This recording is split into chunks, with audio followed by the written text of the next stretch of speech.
The stranger in the shadows. It was just another ordinary day for Jack. He had always lived a quiet, predictable life. He woke up, went to work, and came back to his small apartment in the city. But recently, something strange had started happening. Jack couldn't shake off the feeling that someone was watching him. At first, he dismissed it as paranoia. Maybe it was just his imagination. But then he started noticing her. The same woman, over and over again. She was always at a distance, always in the background.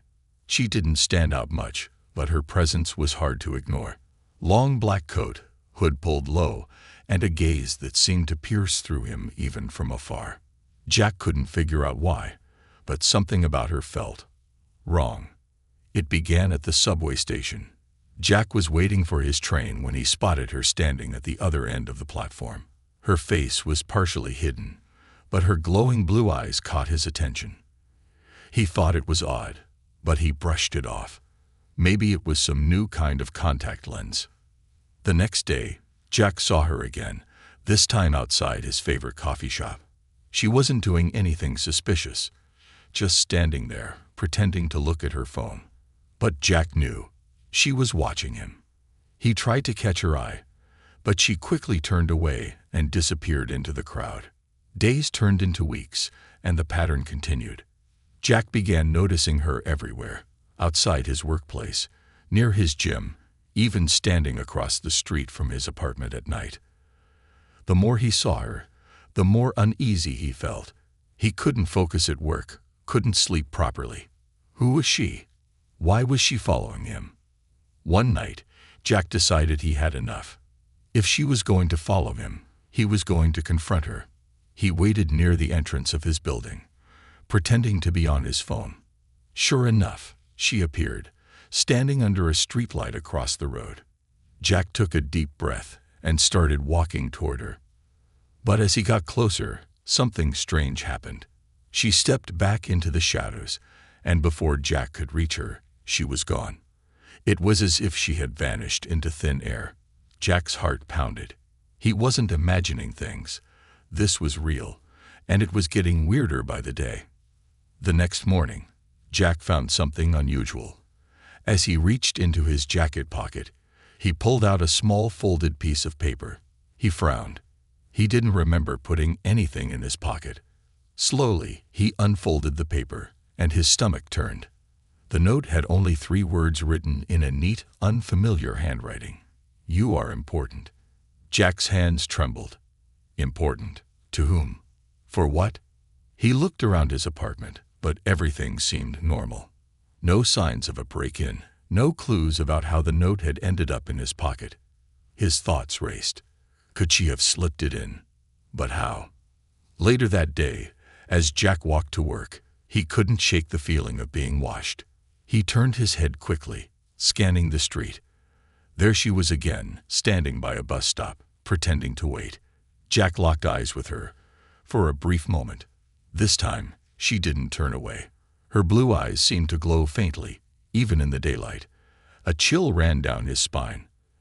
When Jack arrived at work, he found it impossible to focus. His coworkers noticed he was distracted, but he didn't tell them why. What could he even say? That a strange woman with glowing eyes was stalking him. They'd think he'd lost his mind. That night, as Jack walked home, he decided to take a different route, hoping to lose her. He cut through narrow alleys and side streets, constantly looking over his shoulder. For a while, he thought he'd succeeded. There was no sign of her, but as he approached his building, he froze. She was standing right there, under the streetlight, staring directly at him. Jack's heart raced. He didn't know whether to run or confront her again. Before he could decide, she did something unexpected. She reached into her pocket, pulled out a small metallic object, and dropped it on the ground. Then, without a word, she turned and walked away. Jack hesitated for a moment before approaching the object. It was a small disc-shaped device, unlike anything he had ever seen. There was a faint glow in the center, pulsing rhythmically like a heartbeat. Engraved on its surface were the words, "Don't trust them." Jack's mind raced. Who was she warning him about? What did she mean by them? And why was she giving this to him? He looked up, but she had already disappeared into the shadows. As Jack stood there, holding the mysterious device, one thing was clear. His quiet, predictable life was over. Whatever was happening, it was only the beginning. The first encounter. Jack sat on his couch, staring at the strange metallic disc in his hand. The soft pulsing glow in the center seemed alive, almost as if it were breathing. He turned it over and over, trying to make sense of the cryptic message. Don't trust them. His mind raced with questions. Who were they? And why was the strange woman warning him? He felt a sudden urge to toss the disc away, to get rid of whatever trouble it represented. But something about it compelled him to keep it, as if he was meant to have it. That night, sleep didn't come easy. Every shadow outside his window seemed alive. Every creak of his apartment made him jump. Just as he was about to drift off, a faint sound snapped him awake. It was coming from the living room, a soft humming noise, almost like the disc was singing. Jack grabbed his phone as a makeshift weapon and crept into the living room. The disc, which he had left on the coffee table, was glowing brighter now, its light casting eerie patterns on the walls. Before Jack could react, there was a sudden knock at the door. The knock was firm, deliberate, and far too late for a casual visit. Jack's heart pounded. He glanced through the peephole but saw nothing but the empty hallway. For a moment, he considered ignoring it, pretending he wasn't home. But then, a voice spoke from the other side of the door, a voice he instantly recognized. "Jack, I know you're in there. Open the door. We need to talk." It was her. Jack froze. How did she know his name? Panic and curiosity battled in his mind. Against his better judgment, he slowly unlocked the door and opened it just a crack. She stood there, her hood down this time, revealing striking features that seemed too perfect, almost unnatural. Her glowing blue eyes locked onto his. "You," Jack started, but his voice faltered. "We don't have much time," she said, stepping past him into the apartment as if she owned the place. Jack barely had a chance to react before she turned to face him. "You've got questions. I have answers. But first, close the door." Jack hesitated. "Who are you? What do you want from me?" "I'm trying to keep you alive," she replied, her tone calm but urgent. "Now, close the door before they find us." The intensity in her voice left no room for argument. Jack shut the door and locked it, his hands trembling. "Who's they? And how do you know my name?" She sighed, rubbing her temples like she was frustrated with his questions. "You're caught up in something bigger than you realize, Jack. That disc." She pointed to the glowing object on the coffee table. "It's the reason you're in danger.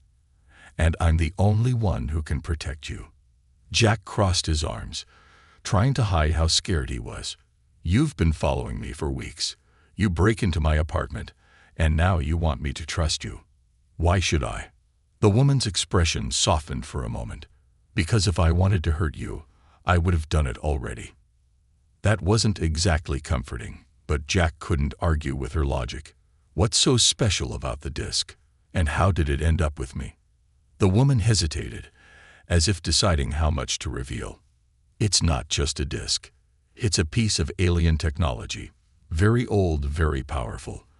And you're its key." Jack blinked, trying to process what she'd just said. "Alien? Are you serious?" She stepped closer, her glowing eyes narrowing. "Does this look human to you?" she asked, motioning to herself. Jack studied her face. The flawless skin, the sharp features, the eyes that seemed to glow brighter with every passing second. Now that she mentioned it, there was something undeniably otherworldly about her. "What does this have to do with me?" Jack asked, his voice rising. "I'm just a regular guy." "No, you're not," she said firmly. "The disc bonded with you somehow. That shouldn't have happened. It's only meant to work with my kind. But here we are." Jack shook his head, backing away. "I didn't sign up for this. I don't want any part of it." It doesn't matter what you want, she said, her tone sharp. They're coming for you, Jack. And if they find you before I can help you unlock the disk's secrets, you're as good as dead. Who are they? Jack demanded. You keep saying they, but I don't even know who you're talking about. The woman's expression darkened. Other aliens. Dangerous ones. They've been hunting this technology for centuries, and now they know you have it. If they get their hands on it, they'll use it to wipe out your planet. Jack's blood ran cold. Wipe out Earth? Why would they do that? Because it's what they do, she said simply. Conquer, destroy, move on. But we can stop them, if you trust me. Jack stared at her, his mind a whirlwind of fear, doubt, and disbelief. What's your name? He asked finally. Taryn, she said, holding out her hand. And if you want to stay alive, you'll have to listen to me. Jack hesitated, then took her hand. It was warm, surprisingly human. Okay, Taryn, what do we do now? Her lips curled into a faint, determined smile. Now we run. Her warning. Jack was still catching his breath as he followed Taryn through the dimly lit alleyways of the city. The air was cold, and the streets were unusually quiet, as if the world itself was holding its breath. Taryn moved with purpose, her every step calculated, her glowing eyes scanning their surroundings for any signs of danger. Jack, on the other hand, was a mess.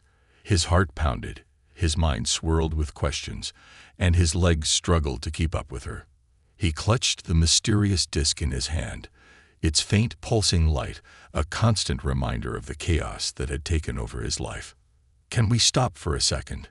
Jack gasped, leaning against a wall. I'm not used to whatever this is. Taryn turned to him, her expression a mix of annoyance and sympathy. We don't have time to rest. They'll find us if we stay in one place too long. Who's they? You keep saying they, but I still don't know who we're running from. Jack snapped. Taryn sighed, her shoulders relaxing slightly. You deserve answers, but not here. It's not safe to talk out in the open. She glanced around, then motioned for Jack to follow. There's a place nearby where we can lay low for a while. I'll explain everything there. Reluctantly, Jack followed her. They walked in silence for a few blocks until Taryn led him to an old, abandoned warehouse. The building loomed like a ghost in the shadows, its windows shattered, and its walls covered in graffiti. Jack hesitated at the entrance. Seriously, this is your idea of a safe place? He asked. Taryn gave him a look. Do you have a better one? Jack didn't, so he stepped inside. The interior was just as rundown as the outside, but Taryn seemed to know her way around. She led him to a secluded corner where a few crates and an old tattered blanket formed a makeshift hideout. Once they were seated, Taryn took a deep breath and looked Jack in the eye. All right, you want the truth. Here it is. I'm not from Earth. Jack blinked, waiting for her to say more, but she didn't. Yeah, I kind of figured that out, he said, gesturing to her glowing eyes. What I don't get is why you're here, or why you're so interested in me. Taryn leaned forward, her gaze intense. I'm here because of the disk you're holding. It's ancient alien technology, created by a long-extinct civilization. It's a key to something very powerful, something that could either save this world or destroy it. Jack stared at the disk in his hand. It felt heavier now, as if the weight of her words had transferred to the object itself. Why me?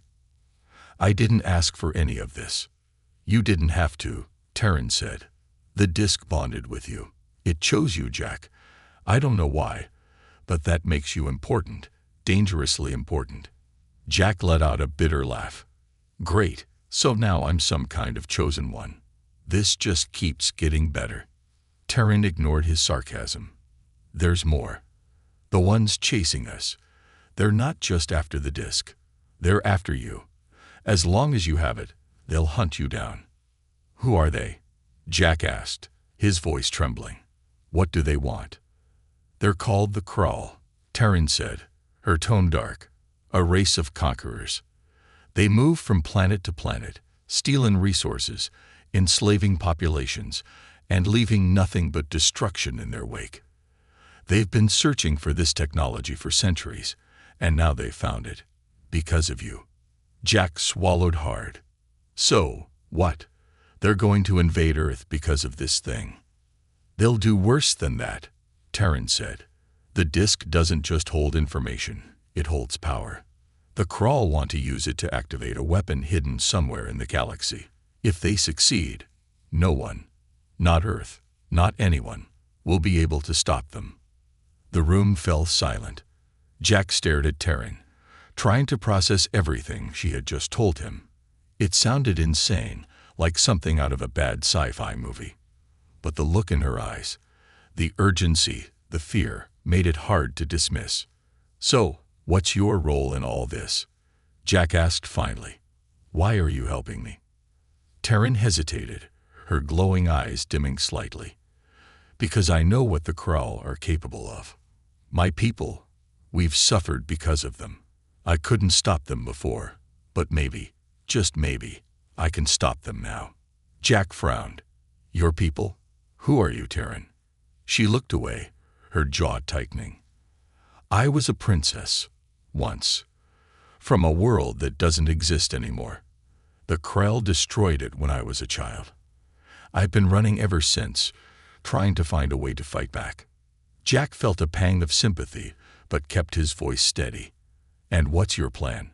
How are we supposed to stop them? Terran's gaze hardened. First, we unlock the disk. Whatever secrets it holds, they'll help us fight back. But we need to move fast. The Crawl won't stop until they have it.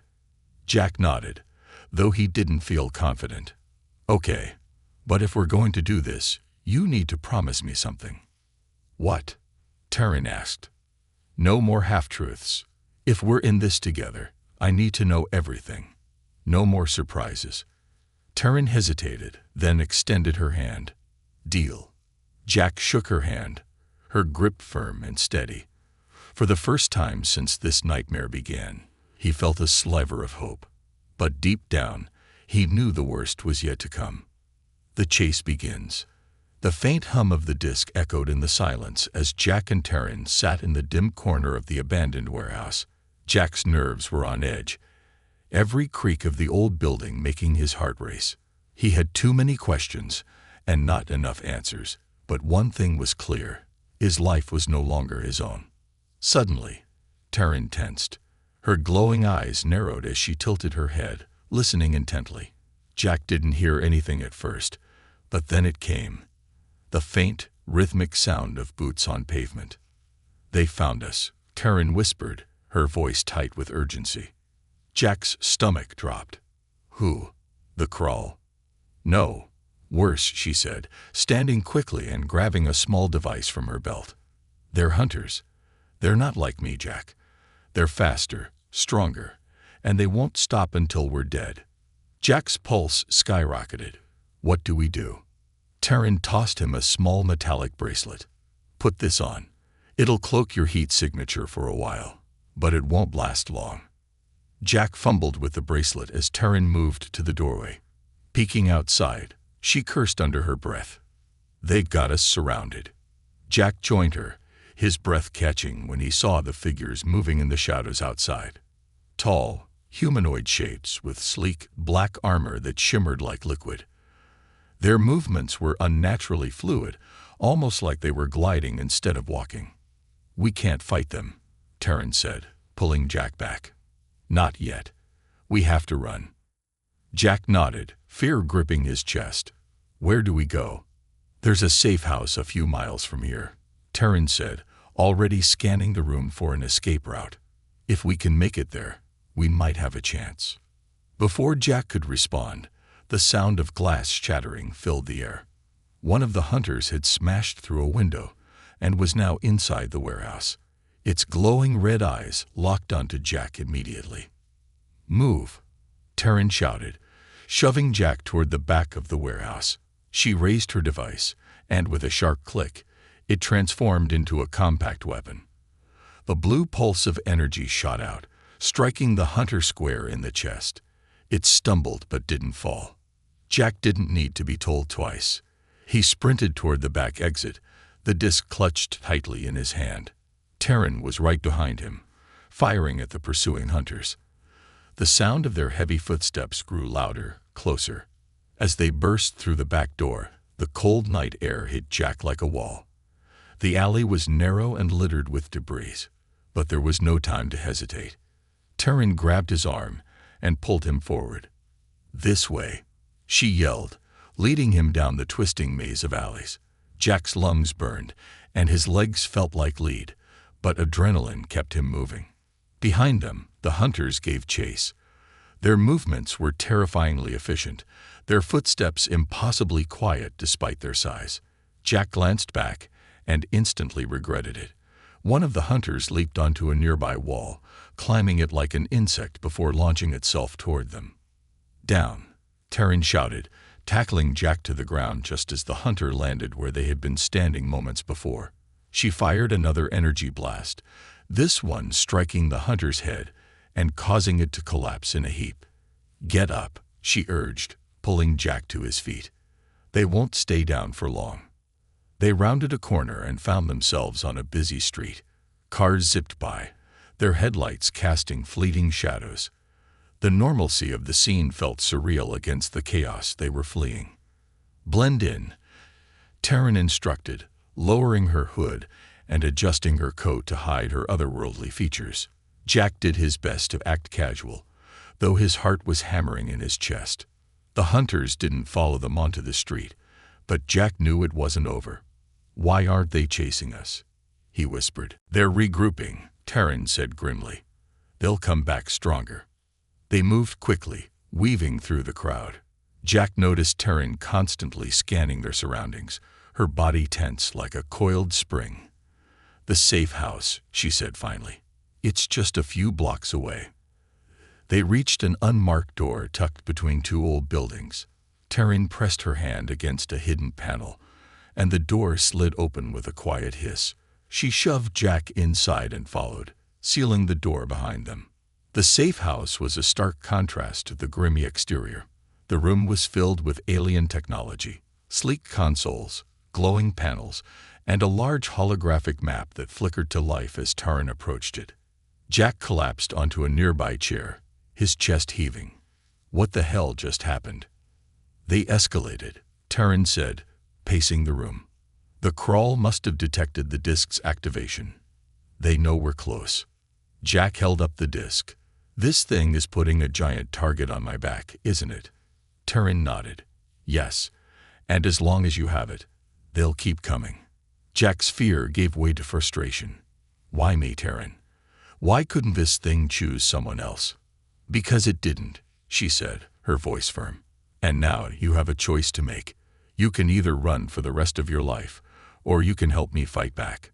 Jack looked at her, his mind swirling with doubt and fear. But deep down, he knew she was right. He couldn't run forever. "What do we do next?" he asked. Taryn stepped closer, her glowing eyes meeting his. "We figure out how to unlock the disk, and we prepare for war. Betrayal or misunderstanding." The safe house felt colder than it should have. Jack paced the room, his thoughts a storm of confusion and fear. The disk sat on the table in front of him, its pulsing light steady and hypnotic. He couldn't stop staring at it, as if it might suddenly reveal its secrets. Taryn was at the console, working furiously. Strange symbols and holographic displays floated in the air, her fingers moving too fast for Jack to follow. Every so often, she glanced at him, her expression unreadable. Jack finally broke the silence. "You still haven't told me everything." Taryn didn't look up. "What do you mean?" "I heard you," Jack said, his voice rising. "Back at my apartment. You were talking into that device. You said, 'The human is with me. Prepare the extraction.' What does that mean? Are you planning to hand me over to someone?" Taryn froze, her fingers hovering above the console. For a moment, the room was eerily quiet. Then she turned to face him, her glowing blue eyes dimmer than usual. "It's not what you think." "Then explain it," Jack demanded, stepping closer. Because it sure sounds like you're using me. Taryn sighed, running a hand through her dark hair. I didn't want to tell you this yet, but you're not leaving me much choice. She picked up the disc and held it between them. This artifact isn't just a key, it's a beacon. It's been dormant for centuries, but when it bonded with you, it sent out a signal. That signal didn't just attract the crawl. It also alerted others. Jack's heart sank. What kind of others? People who want to help, Taryn said. My people. Jack blinked in disbelief. You're in contact with other aliens, and you didn't think that was important enough to tell me. I didn't know if I could trust you, Taryn admitted. This isn't just about you, Jack. It's about the entire planet. If the Krail get their hands on the disc, Earth is finished. Jack crossed his arms. And these others you're calling, what's their plan? Are they just going to take the disc and leave us to clean up the mess? No, Taryn said firmly. They're coming to help us fight. But the Krail know this too. That's why they're hunting us so aggressively. They want to destroy the disc before it can be fully activated. Jack shook his head. You still didn't answer my question. Why did you say extraction? Are they planning to take me with them? Taryn hesitated, and that was all the answer Jack needed. Unbelievable, he muttered, backing away. You're not just protecting me. You're planning to hand me over to your people. It's not like that, Taryn insisted, stepping toward him. They don't want to hurt you, Jack. They want to protect you. You're the only one who can unlock the disc's full potential. Jack's anger flared.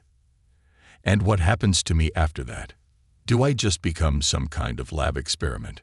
Or worse, a prisoner? Jack, listen to me, Taryn said, her voice pleading. I've been running from the Krail my entire life. I know what they're capable of. I lost my family, my home, everything, because of them. I'm not going to let that happen to your planet. I'm trying to save you, not betray you. Jack's mind was spinning. He wanted to believe her, but the pieces didn't add up. Every instinct told him to run, to get as far away from her as possible. But then he looked at her, really looked at her, and saw the fear in her eyes. It wasn't just fear for herself. It was fear for him, for Earth. Fine, Jack said finally. I'll trust you. For now. But if I find out you've been lying to me. You won't, Taryn said, her voice steady. I promise. Before Jack could respond, the console let out a sharp beep. Taryn's expression darkened as she studied the display. They're here. Jack's stomach dropped. The Krail. No, Taryn said grimly. My people. Jack's breath caught as the room was suddenly bathed in a blinding white light. The ceiling above them seemed to dissolve, revealing a massive ship hovering silently in the sky. It was sleek and otherworldly, its surface glowing with faint blue lines that pulsed like veins. Taryn, a deep, commanding voice echoed from the ship. You've done well. Prepare for extraction. Jack took a step back, his pulse racing. This is it, isn't it? They're going to take me. Taryn turned to him, her expression torn. You have to trust me, Jack. They're our best chance. The light intensified, and Jack felt himself being pulled upward, weightless. He reached for Taryn, but she didn't move. Wait, he shouted. You're coming too, right? I'll be right behind you, she said, her voice steady but her eyes filled with sadness. I promise. Before Jack could say another word, the light enveloped him completely. And then, everything went black. The truth revealed. Jack's eyes snapped open to the harsh glare of bright white lights. His body felt weightless, suspended in a strange gel-like cocoon. Panic set in as he thrashed, trying to free himself, but the substance held firm. His breath quickened until a soothing voice broke through the chaos. Relax, Jack. You're safe. The voice wasn't Taryn's. It was deep, calm, and unrecognizable. Slowly, the gel receded, leaving Jack lying on a sleek metallic surface. His chest heaved as he tried to make sense of his surroundings. The room was impossibly advanced. walls of smooth, glowing panels, holograms flickering in midair, and strange, floating drones that zipped silently around him. A tall figure stepped forward, its appearance both familiar and alien. Humanoid in shape, but with silvery skin that shimmered like liquid under the lights. Its eyes glowed faintly, similar to Terran's but a piercing white. "Who? What are you?" Jack asked, his voice trembling. The figure inclined its head. "My name is Alon. I am the commander of this vessel. We brought you here for your protection and for answers." Jack's fists clenched. "I didn't ask to be brought here. Where's Terran?" "She will join us soon," Alon said, his tone calm. "She stayed behind to ensure your escape. You should be grateful. She risked much to protect you." Jack's anger flared. "Grateful? She lied to me. She's been hiding things from the start. And now I'm here, wherever here is, without any idea of what's happening." Alon's expression didn't change, but there was a hint of sadness in his voice when he spoke. "Terran has her reasons for not telling you everything. Her burdens are great, and her loyalty to you is stronger than you realize." Jack's confusion deepened. "What do you mean?" "She's been using me this whole time, hasn't she? Just like you are." "No," Alon said firmly. "Terran defied her people to protect you. She could have handed you over to the Krull, earned their favor, but instead, she chose to fight against them. For you. For Earth." Jack hesitated, doubt creeping in.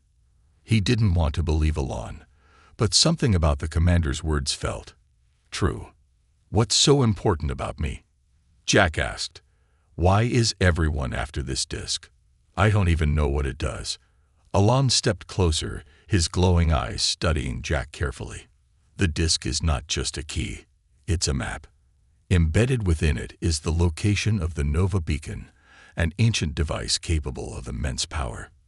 In the right hands, it could bring balance to the galaxy. In the wrong hands, it could destroy everything." Jack finished, his voice barely above a whisper.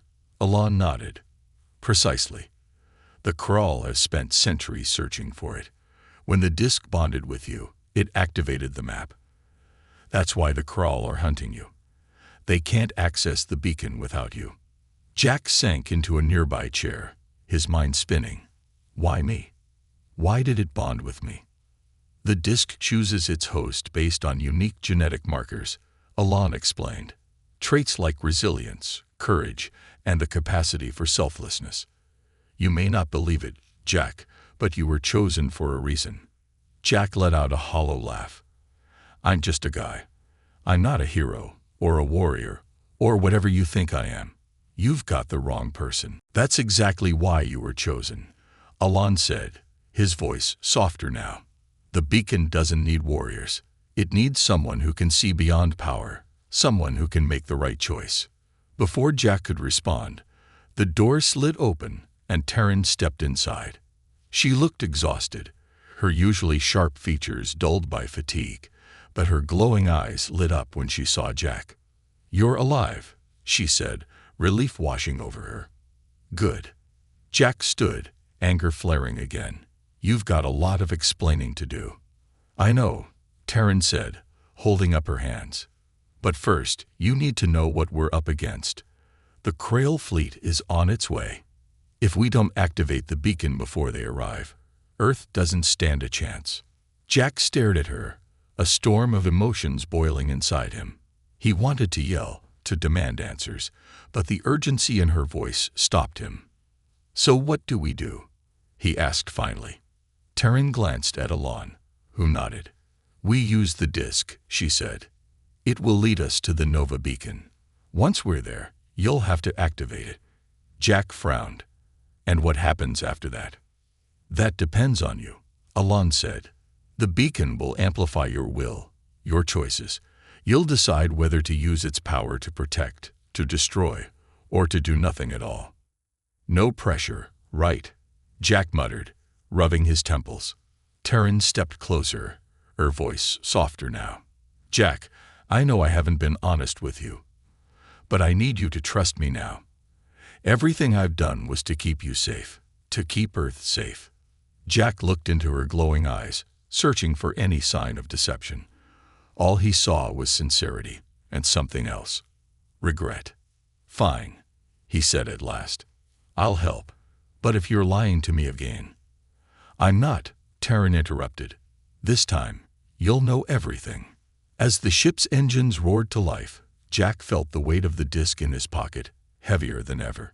The path ahead was unclear, but one thing was certain: there was no turning back. Her true intentions. The alien ship hummed with energy as it soared through the star-streaked void. Jack stood on the observation deck, staring out at the endless expanse of space. He gripped the disc tightly, its faint glow pulsating in sync with his heartbeat. The weight of what was coming pressed down on him like a crushing tide. Somewhere out there, the Nova beacon waited, along with a decision that would change the fate of Earth, and possibly the galaxy. Taryn approached him quietly, her steps light but purposeful. She looked different now, her usual confidence softened by something Jack couldn't quite place. Was it guilt, regret, or something else entirely? "You're quiet," she said, standing beside him. Her glowing blue eyes reflected the stars. "I'm just trying to figure out how I got here," Jack replied, his voice distant. "A week ago, I was just a guy with a boring job. Now I'm supposed to save the world." Taryn smiled faintly. "The universe has a strange way of choosing its heroes." Jack turned to face her. "I'm not a hero, Taryn. I don't even know if I can do this." "You can," she said firmly. "The disc chose you for a reason." Jack sighed, shaking his head. "You keep saying that, but what if the disc was wrong? What if I make the wrong choice?" Taryn hesitated, then placed a hand on his shoulder. "Then we'll face it together. You're not alone in this, Jack." Before he could respond, Alon's voice echoed through the ship's intercom. "We're approaching the beacon. Prepare for descent." Taryn's hand dropped as she stepped back, her demeanor shifting back to the focused, determined protector Jack had come to know. "This is it," she said. "Let's finish this." The ship descended into the atmosphere of a desolate, glowing planet. The surface was barren, its terrain marked by jagged cliffs and glowing blue fissures that pulsed with an unnatural light. At the center of it all stood the Nova Beacon, a massive ancient structure that seemed to defy gravity, floating just above the ground. Its surface was covered in glowing symbols that shifted and moved like a living organism. Jack stepped out of the ship, his heart pounding as he took in the sight. "That's it?" he asked. "That's what everyone's been fighting over." "That's it," Taryn said, standing beside him. "And now it's up to you." As they approached the beacon, the disc in Jack's hand began to glow brighter, its pulse quickening. The beacon responded in kind, its symbols flaring with light as if welcoming them. Jack hesitated at the base of the structure. "What do I do?" "Place the disc in the center," Taryn said, pointing to a circular indentation on the beacon's surface. "It will do the rest." Jack stepped forward, his hands trembling as he positioned the disc. The moment it clicked into place, the entire structure lit up, beams of light shooting into the sky. The ground trembled beneath their feet as the beacon roared to life. Suddenly, a holographic interface appeared before Jack, displaying alien symbols and shapes. A voice, deep and resonant, spoke in a language Jack couldn't understand. Yet somehow he knew what it was saying. "Choose your path," the voice commanded. "Preserve, destroy, or withdraw." Jack's breath hitched. Preserve, destroy, withdraw. What does that mean? Taryn stepped closer. Preserve means activating the beacon's protective shield, saving Earth and stopping the crawl. Destroy means unleashing its full power to eliminate the crawl, but it could also harm Earth. Withdraw means shutting it down, leaking the galaxy to its fate. Jack stared at the hologram, his mind racing. The weight of the decision threatened to crush him. "Why me?" he whispered. "Why do I have to decide?" "Because you're the only one who can," Taryn said gently. "And because I believe in you." Jack looked at her, searching her face for answers. "Why do you care so much? Why risk everything for me?" For Earth. Terran hesitated, then took a deep breath. Because I've seen what the Krell can do. I've seen entire worlds destroyed, families torn apart. I don't want that to happen to Earth. But it's more than that, Jack. Somewhere along the way, I stopped seeing this as just another mission. I started seeing you. Jack's eyes widened. Terran. She stepped back, giving him space. This isn't about me. It's about you, and what you believe is right. Jack turned back to the beacon, his mind a whirlwind of emotions. The symbols glowed brighter, waiting for his command. He thought of Earth, of the people he cared about, of the innocent lives that hung in the balance. He thought of Terran, her unwavering determination, and the sacrifices she had made. Finally, he made his decision. The beacon's light flared, engulfing everything in a blinding brilliance. Jack felt the weight of the disk leave his hands as the beacon absorbed it. A wave of energy rippled outward, shaking the planet and sending a shockwave into space. When the light faded, Jack found himself lying on the ground, Terran kneeling beside him. "You did it," she said, her voice filled with awe. "What did I choose?" Jack asked, his voice weak. "You chose to preserve," Terran said. "The beacon's shield is active. The Krall won't be able to invade Earth or any other planet in this sector." Jack let out a shaky breath, relief washing over him. "It's over." "For now," Terran said, helping him to his feet. "The Krall won't stop, but we've bought some time." Jack looked at her, a small smile breaking through his exhaustion. "I couldn't have done it without you." Terran smiled back, her glowing eyes softening. "You're stronger than you think, Jack. Never forget that." As they walked back to the ship, the stars above seemed a little brighter. Jack didn't know what the future held, but for the first time in days, he felt hope. And as Terran walked beside him, he realized he wasn't facing it alone.